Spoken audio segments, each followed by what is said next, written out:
আজকে আমি গীতা ষোড়শ অধ্যায় দৈবাসুর সম্পদ বিভাগযোগ নিয়ে বলবো শোনাবো। ভগবান শ্রীকৃষ্ণ অর্জুনকে এই সংসার জীবনে গূঢ় রহস্য বিবৃত করলেন এবং আরও বললেন, এই সংসারে দুই প্রকৃতির মানুষ আছে। এক প্রকার মানুষ দেব প্রকৃতি সম্পন্ন, অন্য প্রকার অসুর প্রকৃতির। পূর্বজন্মের সুকৃতি ও দুষ্কৃতির ফল অনুযায়ী মানুষ দেব ও অসুর প্রকৃতি সম্পন্ন হয়ে জন্মগ্রহণ করে থাকেন। দেব প্রকৃতি সম্পন্ন মানুষ নির্ভীক ও দানেই তাদের পরিতৃপ্তি, যোগ্য তপস্যা দিতেই তারা আনন্দ লাভ করে থাকেন। তারা সত্যপরায়ণ ও ক্রোধ শূন্য, ত্যাগ, দয়া, ক্ষমা প্রভৃতি গুণের অধিকারী। তারা তেজস্বী ও বজ্রদাপী কঠোর। অন্যায়ের বিরুদ্ধে তারা দণ্ডায়মান হন। দাম্ভিকতা, ক্রোধ, অভিমান এগুলি অসুর প্রকৃতি ব্যক্তির চির সহচর। এই জাতির মানুষ ঈশ্বরে অবিশ্বাসী ও কামাসক্ত। পার্থিব সকল বস্তুই ব্যক্তিগত ভোগের বস্তু বলে তাদের ধারণা। ত্যাগে তারা ক্রুদ্ধ হয়। ভক্তির লেশমাত্র তাদের নাই। তারা মানুষ কেন, ভগবানকেও অপমান করতে ছাড়ে না। এই সকল মানুষ মৃত্যুর পর নরকগামী হয় এবং পুনরায় এই পৃথিবীর বুকে জন্ম নিয়ে থাকেন।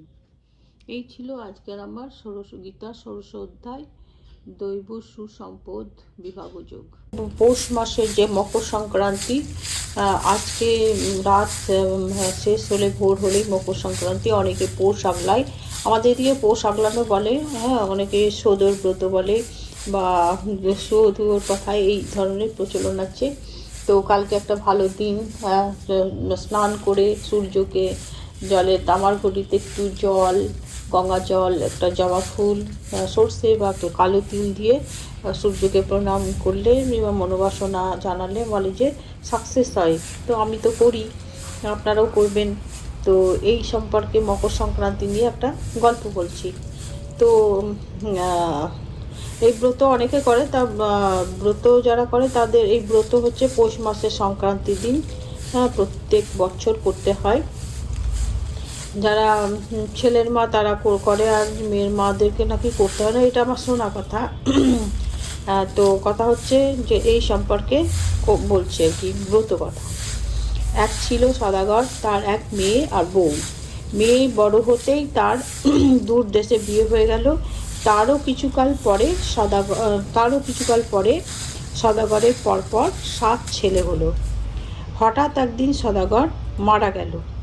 সদাগরের বউ ছেলেদের মানুষ করে লেখাপড়া শিখিয়ে বড় করলো।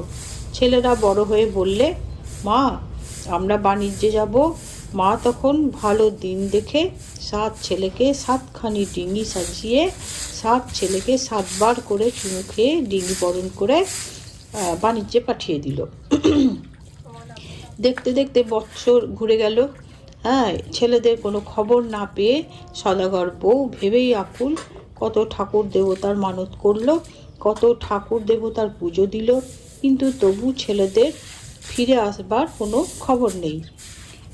এদিকে যেতে যেতে সন্ধ্যার সময় 7খানি ডিঙি মস্ত এক চড়াই ভিড়িয়ে মাঝি মল্লার সব রান্না বান্না করতে লাগলো।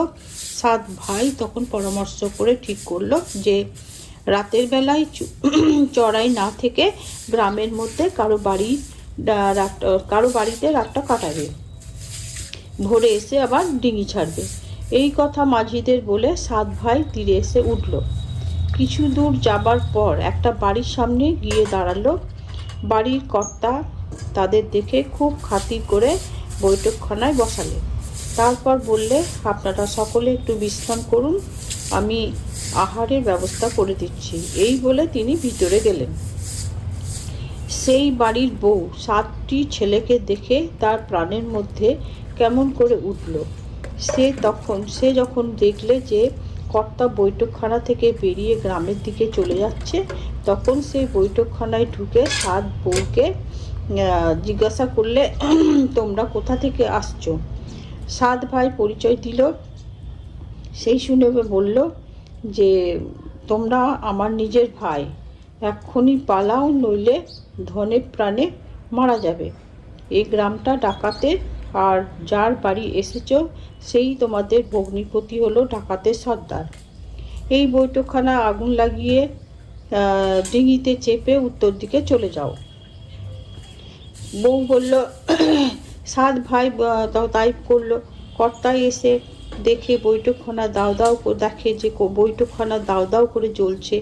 বউকে জিজ্ঞাসা করলে, বউ বললে তারা আগুন দিয়ে দক্ষিণ দিকে ছুটে গেল। কর্তা তখন তাদের ধরতে দক্ষিণ দিকে ছুটল। এদিকে দিনের পর দিন যায়, মাসের পর মাস যায়, আবার বছর এলো, তবুও ছেলেরা ফিরে এলো না দেখে সদাগর বউ দিন রাত কান্নাকাটি করতে লাগলো। তাই দেখে মা মঙ্গলচণ্ডী বুড়ি বামনির বেশ ধরে এসে বললেন, দেখো তুমি সুয়োদুয়োর পুজো করো, সদর ব্রত করলে ঘরের ছেলে ফিরে আসে, তাদের কেউ অনিষ্ট করতে পারে না। সদাগর বউ কেঁদে কেটে পায়ে ধরে বলল, মা কি করে পুজো করতে হয় আমায় বলে দিন। ছদ্মবেশী মা মঙ্গলচণ্ডী বললেন, পৌষ মাসের সংক্রান্তির দিন কলার পেটোতে ডিঙি করে 4 ধারে গাঁদা ফুলের মালা দিয়ে সাজাবে। তারপর জোড়া কলা, জোড়া পান, জোড়া সুপারি ও কড়ির ভাড়া দেবে। সমস্ত দিন উপোস থেকে বামুন ডেকে মা মঙ্গলচণ্ডীর পুজো দেবে। তারপর দিন পুকুর কি নদীতে সেই ডিঙিতে ঘিয়ের প্রদীপ জেলে ভাসিয়ে দিয়ে আসবে। এই বলে মা মঙ্গলচণ্ডী অদৃশ্য হয়ে গেলেন। সদাগরের বউ মকর সংক্রান্তির পরদিন মা মঙ্গলচণ্ডীকে মনে মনে স্মরণ করে পেটোগুলি নদীর জলে ভাসিয়ে দিয়ে ঘাটে এসে দাঁড়ালো। আর অমনি 14খানি ডিঙি ঘাটে এসে লাগলো। 7 ছেলে ডিঙি থেকে নেমে মাকে প্রণাম করে দাঁড়ালো। অমনি সদাগর বউ ওদের ডেকে নিয়ে ডিঙি বরণ করে 7 রাঙা টুকটুকে বউ শুদ্ধ ছেলেদের ঘরে তুলল।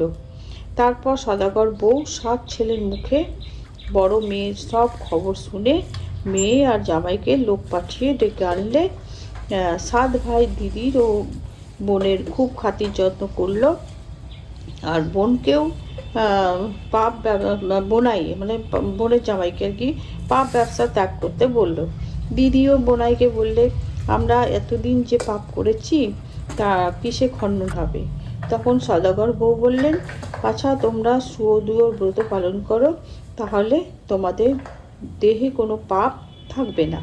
তখন মেজ জামাই দেশে গিয়ে সুয়োদুয়োর ব্রত আরম্ভ করলো। দেখতে দেখতে দেশে দেশে সুয়োদুয়োর ব্রত প্রচার হয়ে গেল।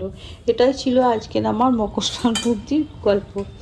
তো আজকে তো ভোর হলেই সকালে মকর সংক্রান্তি সব পালন হবে পোষপিঠে, তো আমিও বানাবো আমার ছেলের জন্যে। তো এই ছিল আজকের আমার গল্প।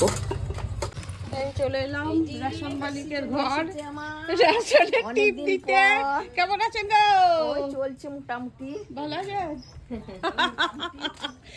মনোযোগ হয়ে গেল নাকি? আমিও চলে এলাম। না না আমারও হয়নি। এই ওর বাবার সঙ্গে দেখা হলো, অজন্তার সঙ্গে গিয়ে বললো যে সুনন্দ টিপ নিচ্ছে। কোথাও মোড়ে মাছ কিনতে গেছিলাম। দোকানে নাই, হ্যাঁ ওইখানেই গেল হয়তো। এখন তো নাই।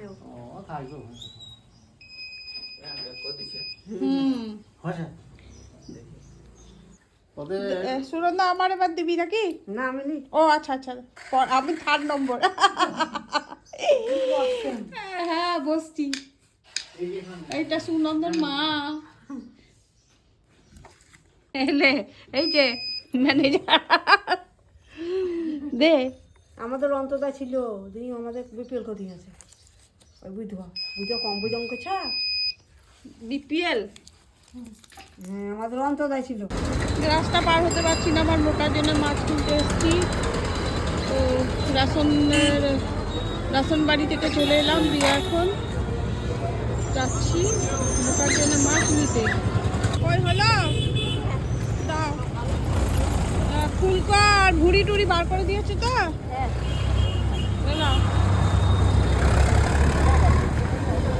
এই দেখো আমি এবার রেশনের কাগজটা শুধু দিয়ে দিচ্ছি। হ্যাঁ হ্যাঁ হ্যাঁ আজ মাছ নেওয়া হয়ে গেল মোটার। আমার ছেলে খায় না গো মাছ, দাও মাছ দাও। নাজমা লাও। বিবি, নাজমা বিবি। লাও লাও দিদি লাও। ছেলেকে ব্রেকফাস্টে আজকে রুটি বানিয়ে দিচ্ছি, রুটি আলু গাজর আলু আর মটরশুঁটি ভাজা, আর এই রুটি আর গুড়।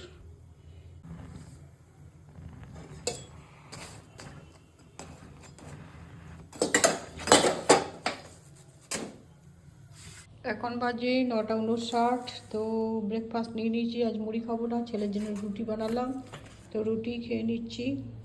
তো রুটি গুড় আলু ভাজার সঙ্গে দিয়েছি গাজর আর মটরশুঁটি আর কাঁচা লঙ্কা আর একটা পেঁয়াজ নিয়ে নিয়েছি। এই হচ্ছে আজকে আমার ব্রেকফাস্ট, আমার ছেলে একটু পরে খাবে। জয় শ্রী শম্ভু, নমস্কার। আপনারা সবাই কেমন আছেন? আশা করছি সবাই খুব ভালো আছেন। আমার আজকের এই নতুন ভিডিওতে আপনাদের সবাইকে স্বাগত জানাই।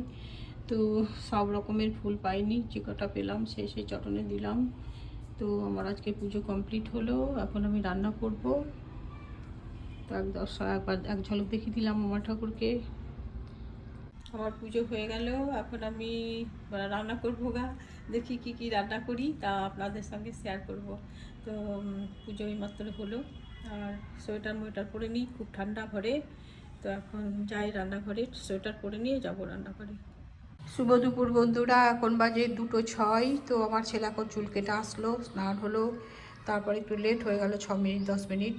তো ভাত দিয়ে দিয়েছি, আজকে রান্না করেছি কুমড়ো আর মটরশুঁটি দিয়ে একটা সবজি, আর পোস্ত ভাজা, আর করলা, কাঁচা করলা, আলু, বেগুন দিয়ে একটা বড়ি দিয়ে একটা তরকারি, আর এই কালকে চাটনি। আর এইটা আমার ছেলেকে কালকে ডালটা ছোলা আর কী বলে ওটা, চাল কুমড়ো দিয়ে একটা ডাল বানিয়েছিলাম, ওইটা কালকের। আর এই 3টে আজকের বানিয়েছি। তো আমার ছেলের আর আমার নিয়ে নিয়েছি, আর আমার মোটা খেয়ে জানলায় লোক দেখছে বসে বসে। তো এই হচ্ছে আমাদের আজকের মেনু। তো সবাইকে শুভ দুপুর জানাচ্ছি, আপনারাও খান, আমরাও খাই। শুভ সন্ধ্যা বন্ধুরা, এখন বাজে 5:56। তো আমার সন্ধ্যা জ্বালানো হয়ে গেছে। তো আমার ছেলের জন্যে এই যে টিফিন দিয়ে দিয়েছি, আর আমার চা আর রুটির ভিতরে আলু বা যেটা দিনের বেলায় খেয়েছিলাম ওটার পুর ভরা আছে, আর হচ্ছে আমার মটর বিস্কিট। তো আমি এখন বসে খাবো, আমার ছেলে হাত মুখ ধুয়ে খাবে, কারণ আমার চাটা ঠান্ডা হয়ে যাবে, তাই আমি চাটা খেয়ে নিই এখন আর কি।